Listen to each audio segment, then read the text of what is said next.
చెర్లపల్లి జైలుకు పంపించి నక్సలైట్లు ఐఎస్ఐ తీవ్రవాదులు ఉండే డిటెన్షన్ సెల్లో ఒక కాంపౌండ్లో ఏ ఒక్క ఖైదీని లేకుండా 7 ఫీట్ల బై 12 ఫీట్లు ఉంటే అందులో 3.5 ఫీట్లు పండుకోవడానికి దిమ్మె ఉంటుంది, ఒక చిన్న బాత్రూమ్ ఉంటుంది అధ్యక్ష. 16 రోజులు డిటెన్షన్ సెల్లో ఒక్క మనిషిని చూడకుండా నన్ను నిర్బంధించిన ఆ కోపాన్ని దిగమింగుకొని రాష్ట్ర ప్రయోజనాల కోసం ఈరోజు పనిచేస్తున్నా అధ్యక్ష. రాత్రిపూట పడుకోవడానికి లైట్ బంద్ చేయకుండా ట్యూబ్ లైట్లు ఆన్లో పెడితే అది ఓపెన్ ఎయిర్ జైలు, ఇంతింతలో బల్లులు 7 ఫీట్లలో 3.5 ఫీట్లు దిమ్మ ఉంటే దిమ్మ మీద పడుకుంటే ఇంకొక 3.5 ఫీట్లు గ్యాప్ ఉంటుంది. లైట్లు బంద్ చేయకుండా లైట్లు ఓపెన్ పెడితే అధ్యక్ష ఇంతింతలో బల్లులు 20-30 పైన ట్యూబ్ లైట్ ముందు పురుగులు తిరుగుతుంటే అది ఓపెన్ ఎయిర్ జైలు కాబట్టి పురుగులు వస్తే పురుగులను తినడానికి బల్లులు పరిగెత్తుతుంటే ఏ ఒక్క రోజు రాత్రి కూడా పడుకోకుండా మేల్కతో కూర్చున్న అధ్యక్ష. బయట కానిస్టేబుల్ లైట్ బంద్ చేయవా పడుకుంటా అంటే లేదు సార్ పైనుంచి ఆదేశాలు ఉన్నాయి, ఆ ట్యూబ్ లైట్లు బంద్ చేస్తే మీరు పడుకుంటారు కాబట్టి ట్యూబ్ లైట్లు ఆన్లోనే పెట్టమని. ఆ ట్యూబ్ లైట్ స్విచ్ బయట ఉంటుంది అధ్యక్ష, లోపల ఉండదు. ఆ చిన్న బాత్రూమ్ చిన్నది, కూర్చుంటే బయటకు కనిపించేటట్లుంటుంది అధ్యక్ష. ఒకసారి నేను ఎమ్మెల్యేల హోమ్ కూడా నా దగ్గర ఉంది కదా, ఎమ్మెల్యేలను నేను తీసుకెళ్తా, మంత్రులను తీసుకెళ్తా.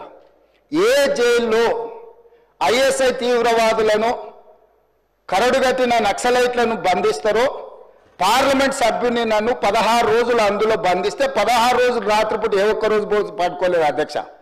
పొద్దున పూట బయటకు వదిలినప్పుడు 6 గంటలకు వచ్చి ఖైదీలను బయటకు వదులుతారు కదా అధ్యక్ష, బయట ఒక చెట్టు ఉంటే 16 రోజులు పొద్దున పూట చెట్టు కింద పడుకున్న అధ్యక్ష. అయినా నేను కోపం ప్రదర్శించలే. ఇవన్నీ కూడా దేవుడు అనేటోడు ఉంటాడు, చూస్తాడు, అంతకు 4 ఇంతలు అనుభవిస్తారని నేను అనుకున్నా. సరిగ్గా నేను ప్రమాణ స్వీకారం చేసే రోజే నా మీద కక్ష సాధించిన వాళ్ళని దేవుడే చూపించి దవాఖానలో షరీక్ చేపించిండు అధ్యక్ష. నేను ఎవరిని ఏం అనాల్సిన పని లేదు. మొదటిసారి నన్ను జైల్లో ఎన్ని రోజులు పెట్టినరో వాళ్ళకి తెలుసు. నా బిడ్డ లగ్గం ఉంటే కూడా లగ్గానికి ఇంటరిం బెయిల్ 2 గంటలు పోయి లగ్గం చూడడానికి కూడా అభ్యంతరం పెట్టి ఢిల్లీ నుంచి న్యాయవాదులను తీసుకొచ్చి ఇక్కడ వాదించి ఆయన బిడ్డ లగ్గపత్రిక రాసుకోవడానికి కూడా వెళ్ళడానికి వీల్లేదు అని చెప్పి కోర్టులో వాదించిన వాదనలు అక్కడ ఉన్నాయి అధ్యక్ష. కోర్టు నాకు కండిషనల్ బెయిల్ ఇచ్చింది అధ్యక్ష. చెర్లపల్లి జైలు నుంచి ఎన్కన్వెన్షన్ ఫంక్షన్ హాల్కి పోయి నా బిడ్డ లగ్గపత్రిక రాసుకొని అక్కడ నుంచి సీదా మళ్ళీ చెర్లపల్లి జైలుకు పోయిన అధ్యక్ష. రాజకీయ కక్షా సాధింపు మీద నాదా? నా బిడ్డ లగ్గానికే పోకుంటే నన్ను అడ్డుకున్నా ఎవరికైనా అధ్యక్ష, మన పిల్లల కంటే మనకేముంటుంది అధ్యక్ష ఈ భూమి మీద? నా బిడ్డ లగ్గానికి లగ్గపత్రిక రాసుకోవడానికి కూడా అడ్డుకుంటే కూడా నేను మిమ్మల్ని ఏమనలే. నేను పార్లమెంట్ సభ్యుడిగా ఉంటే, పార్టీ వర్కింగ్ ప్రెసిడెంట్గా ఉంటే ఎవరో జర్నలిస్టు డ్రోన్ ఎగిరేసి వాళ్ళ విలాసవంతమైన బంగ్లాల వివరాలు తీసుకొచ్చి నాకు అందిస్తే వాటిని పత్రికలకు విడుదల చేసిన పాపానికి నన్ను అక్రమ కేసులు పెట్టి అదే చెర్లపల్లి జైల్లో డిటెన్షన్ సెల్లో పెట్టారు అధ్యక్ష. 16 రోజులు నిద్రలేని రాత్రులు గడిపిన పార్లమెంట్ సభ్యుడిగా, పార్టీ వర్కింగ్ ప్రెసిడెంట్గా అయినా నేను కక్ష చూపించలేదు అధ్యక్ష. నిజంగానే నేను కక్ష చూపించదలుచుకుంటే మీ కుటుంబంలో ఒక్కరు కూడా బయట ఉండరు అధ్యక్ష. అందరు చెర్లపల్లినే. నేను ఎలా ఎన్నికల ముందు చెప్పినట్టు మీకు డబుల్ బెడ్రూమ్ ఇల్లు మీరు పేదలకు కట్టియలే, మీ గ్యారంటీ కట్టిస్తే మీ కుటుంబానికి డబుల్ బెడ్రూమ్ ఇల్లు అని చెప్పుంటే అధ్యక్ష. ఎన్నికల హామీలు అమలు చేయలేదంటుంది కదా అధ్యక్ష. ఎన్నికలప్పుడు ఈ హామీ కూడా ఇచ్చిన. ఆ కుటుంబానికి చెర్లపల్లి జైల్లో డబుల్ బెడ్రూమ్ కట్టిస్తా, కొడుకు కోడలు అల్లుడు బిడ్డ ఉంటే వేరే వేరే ఎందుకుంటారు, అందరినీ కలిసి ఒకటే దగ్గర ఉండేటట్టు కట్టిస్తా. కానీ ఆ హామీ కూడా నేను అమలు చేయలే. ఎందుకంటే నేను విఘ్నత ప్రదర్శించాలనుకున్నా. ఈ అధికారం ప్రజలు ఇచ్చింది ప్రజల సంక్షేమం కోసం, తెలంగాణ రాష్ట్ర అభివృద్ధి కోసం, పారదర్శకమైన పరిపాలన అందించడం కోసం నాకు అధికారం ఇచ్చిండ్రు. ప్రజలు ఇంత పెద్ద అధికారాన్ని, ఇంత పెద్ద బాధ్యతను ఈ వయసులో నాకు అప్పచెప్పింది నా కోపం కోసమో, లేకపోతే నన్ను నా పట్ల వాళ్ళు వ్యవహరించిన విధంగానే వాళ్ళ పట్ల నేను వ్యవహరించడానికి ప్రజలు నాకు అధికారం ఇవ్వలేదని విచక్షణను ఉపయోగించి ఈరోజు కూడా వాళ్ళ మీద ఇంతవరకు అక్రమ కేసులు పెట్టలేదు అధ్యక్ష. కానీ సొంత పార్టీ ఆఫీసులో కూలీ మనుషులను తెప్పించి రికార్డ్ చేయించి పచ్చి బూతులు మీరు తిట్టిస్తే కూడా చెంపలు వలగొట్టేంత శక్తి ఉన్న సంవయనంతో ఊరుకున్న అధ్యక్ష. ఎవరైనా బజార్లో ఏదైనా మాట్లాడితే మాట్లాడిన దాన్ని కూడా సెన్సర్ చేస్తాం. బూతులు మాట్లాడినప్పుడు ఒక బీప్ పెడతాం అధ్యక్ష, టెలికాస్ట్ చేయొద్దని. కూలీ పైసలు ఇచ్చి కిరాయి మనుషులను పెట్టించి మీరు పచ్చి బూతులు మాట్లాడిచ్చినా నేను ఏమాత్రం కూడా కక్ష సాధింపు చర్యలకు పాల్పడలేదు అధ్యక్ష.